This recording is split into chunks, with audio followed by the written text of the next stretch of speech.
Yo, what's going on, guys? It's Rest, and this is the video you've all been waiting for. This is the Kensei Amara build. The Kensei has not seen a lot of play due to its usability. It's not the easiest class in the game to use, but it is one of the best if you can utilize it right. Recently, I posted a video discovering that this class mod actually allows you to fake grasp on Amara again, and that is what this whole build is going to be based around. You're going to be doing massive damage at all times. You're going to be able to solo everything in the game with absolute ease. You're never going to have to use your action skill other than to proc the class mod, and I'm going to say this is probably one of the most interesting and fun builds that you can play on Amara. It's based all around doing heavy damage in ways that you would never think on Amara, and overall it makes this build very fun. So if that interests you, as always, my builds are located in my Discord channel. If you'd like to download them, the link for the Discord will be in the description. If you download the build, enjoy the video, find it helpful in any way, consider subscribing and dropping a like. It's free, it really helps me out, and it's what allows me to keep making videos like this for you guys. But thank you so much for clicking on this video, and I hope you enjoy the build. Alright, so starting off, we're going to be talking about the Kensei. This is her brand new class mod that everybody's been wanting to build on. It's kind of hard to work with, but as it reads, after activating her action skill, Amara does 10% bonus melee damage of her tuned element type with weapons for the next 6 seconds. Now, if you want a more in-depth video on this, I will link it in the time card up here. This is going to just show you exactly how fake grasping is going to work, but essentially, it says after activating her action skill, you get bonus damage, and it's not any end or start, it's just activating it. So when you fake grasp, aka just use your face grasp on the ground, you're going to get this damage bonus. Now, the stats I have on here are more critical damage, more weapon damage, and more melee damage. Now, with the Kensei, it does not receive any specific bonuses like White Elephant. Like when you have this active, White Elephants are not going to shoot out from your guns. The only thing it's going to receive is your melee damage. It's essentially just amp damage for your gun, and that amp damage is based on your melee damage. So you want to get as much melee damage as possible, and that's where I was talking about. It's interesting the damage you're going to get from this, because you're going to be doing a gun build, but you're really focusing on melee damage. So to help out melee damage, we're going to be running a level 1 brawler ward, and if you don't know, this is essentially going to give you a lot of melee damage when your shield breaks, and since it's level 1, it's going to be broke pretty much all the time, and this is also going to help pair with some of our skills when we get into the skill tree. Now, this is going to give you a ton of more melee damage, and it is just ridiculous. Now, also, I have an It's Piss right here. This is just to help take the shield off if you need to, but this is also going to apply debuff, and this is also going to give you a nice buff with the anointment, so you get more weapon damage, grenade damage, and axe skill damage if you need to get more damage with that. Now, for class mod, a Snowdrift auto idol, I like running this one just to be fast and just move around, and the auto idol is also going to help you heal a little bit, but this is giving you more axe skill quit rate, just in case you ever have to use your axe skill. If you use it, obviously, you're still going to get the buff. You can phase grasp, get the buff, or you could actually use the phase grasp and you get the buff.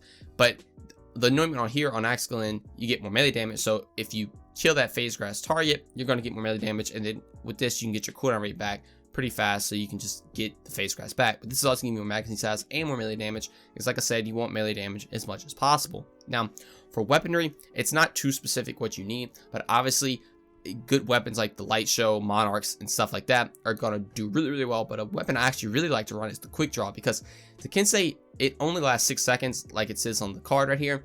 So you really want to be able to spam a lot of bullets in the 6 seconds. So the quick draw is going to allow you to just constantly reload. If you just shoot and just keep swapping back and forth like this, the gun is always going to be reloaded, and it makes that 6 seconds feel a lot longer than it actually is. So obviously, it's not going to be longer, but you can get out a lot more bullets in just a rapid succession. And the quick draw is also just a very fun weapon. But like I said, I have a bunch of weapons over here that I'm including.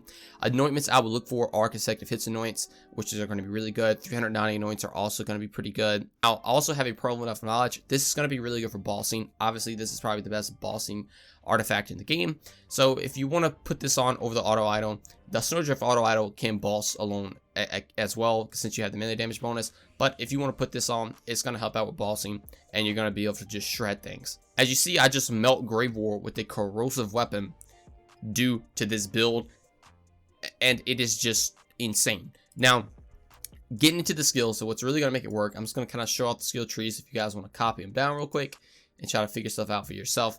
But the Enlightened Force skill tree is a brand new skill tree, and this is what is going to really make this shine. Now, we're actually going to be putting 5 points in trust in yourself, so whenever an enemy breaks your shield, you're going to be getting 20% more reload speed, 40% more charge speed, and 80% weapon swap speed. This perk is going to be pretty much active all the time, because obviously we are running a level 1 shield, so you're going to pretty much have these benefits at all the time. And if somebody melees you and you lose a shield, you essentially just get double this benefit, which is nice. Now, 5 points in No Mistakes in Nature, which is getting buffed to 7 with our class mod. So whenever Amara inflicts a status strike, you're going to get more melee damage. This does work with the Kensei. So you're going to be getting more melee damage. Since this is like just a general buff, it's going to be buffing the damage on this as well.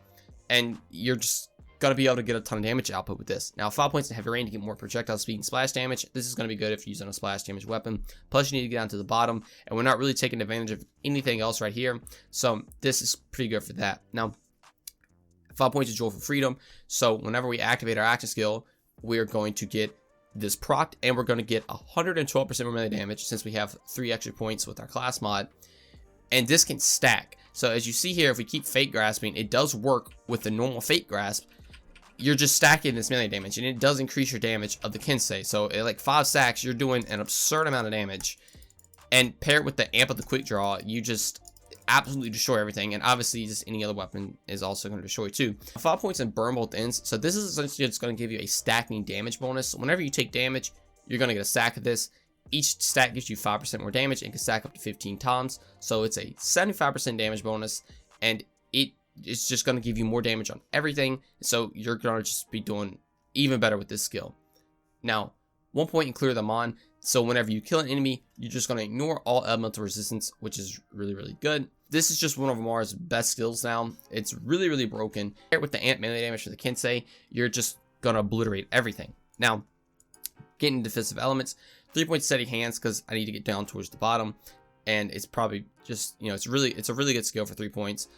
5 points in Infusion, so we can convert 40% of our damage to whatever element we're doing. So this is going to pair well with the Kensei, so we're doing an insane amount of damage with the Kensei on top of, Infusion converting our elements. If you want to take some points out of Infusion and put them somewhere else, one of the main reasons I'm taking Infusion is to have a sustainment be able to proc on kinetic weapons like a Quick Draw. It can proc sustainment because we're going to be running 1 point in sustainment, so we can keep our life up a lot, because this is a very survivability focused build as well. So that is why I'm running Infusion. If you just want to take some points out, you can, but I recommend putting 5 points in it, because if you're going to give it to a certain boss like Grave Ward, you can just swap to Incinerate and use an Incinerate weapon if you have one, and it'll be just fine. But now 3 points of Wildfire to get down towards the bottom. This also is going to help spread and proc things like Armageddon, or if you run the Pearl, you're just going to have the Pearl start stacking up a lot faster. 1 point Illuminated Fist, so we get 75% more melee damage. Again, the Kensei is based all on melee damage bonuses, and so this is going to help out with that to get more damage. 5 points of Tempest to buff all our elemental damage, which is really nice. This is also going to help out with Kensei. 3 points Indiscriminate, so all the bullets have a chance to ricochet. This is where our at clear the build is going to come in. If you run in something like the Monarch or the Light Show is absurdly good with this build. You're going to be able to just ricochet and kill everything, and it's really, really nice. And like I said, 1 point Sustainment to help keep survivability up. Now, obviously, we're going to be running Phase Grasp if you haven't figured it out at this point. And you're also going to have access to every single action element if you need to swap it out. But for the most part, I'm running Soul Fire just to, have Incinerate damage. Now, I have 2 points of Root to Rise, so we can get a little bit more max health, which is going to help out with survivability. Plus, I need to get down to the next tier. 3 points of Personal Space, so the closer we are to an enemy, we're going to get more damage. And this is just one of Amara's best skills as well. 5 points in Arms Deal, so we get more splash damage and splash damage reduction, which is nice as well. This help out with survivability and a little bit more damage. 5 points in Helping Hands, so we get 40% damage reduction. Now, Helping Hands, if you saw earlier, actually does proc when you Fate Grasp. So now when you're Fate Grasping, you're stacking your damage up from Joyful Freedom on top of having this 40% damage reduction. And it just becomes like synergy that is just absolutely insane. You're going to get a lot of damage and a lot of damage reduction just for, essentially not using your action skill. Then 1 point you find a center, so you get more melee damage and more melee range. This is going to be really, really good. Obviously, melee damage bonus is going to be nice. Now, if you want to take some points out of Fist of Elements and try to get down to Blitz to get more melee damage, you can. That's obviously going to give you more damage. But I really think for survivability and at clear this build, you really need to run Indiscriminate and put at least 1 point Sustainment, because it makes it so much easier to play. So you're going to have 27,000 health and no shields, but you're going to always be healing with Sustainment, and the damage reduction is going to make it even easier for your health to just not go down, which is nice. And that is pretty much the build for the skills. Like, that is essentially it. It's nothing else too crazy you can do. The playstyle is just run in, you know, fake grasp the ground, try to not grasp any, but if you do, you still have your anointment on your brawler ward right here to give you the melee damage, and you're just going to be able to kill everything, especially with something like this light show. It's going to obliterate everything. The bullets are going to ricochet everywhere. You're going to be healing all the time, and it's just a load of fun. Alright, so that is going to do it for the Kensei Amara build. Like I said in the beginning, I know a lot of you guys have been waiting for this. There's not been too many Kensei builds just because of how hard it is to use. But this one trick, knowing that Fake Grasp actually worked this class mod, has completely changed the value of it. You're essentially getting phase arc level of damage with just Fake Grasping the ground. And it is just very, very fun to play. Now, I know this build is not going to be appealing for a lot of people because some people just do not like the concept of Fake Grasping, which I totally understand. But if you don't mind it, I promise you this build is going to be insane, and it's going to let you get through pretty much everything in the game that you want to get through. But that's not all for me in this video. If you guys download the build, be sure to let me know if you enjoy it. Let me know what you like, don't like about it. I would love to know. But yeah, thank you so much for watching, and I'll see you in the next one. Peace. I gotta find a way out of this fucking position. I stay with a gang and don't stress by no bitches. I took all my pain and I put it in records. They turn up the speaker, I turn it to riches. When I'm alone, the past come at a homie, so I feel like turning that boy to a cat.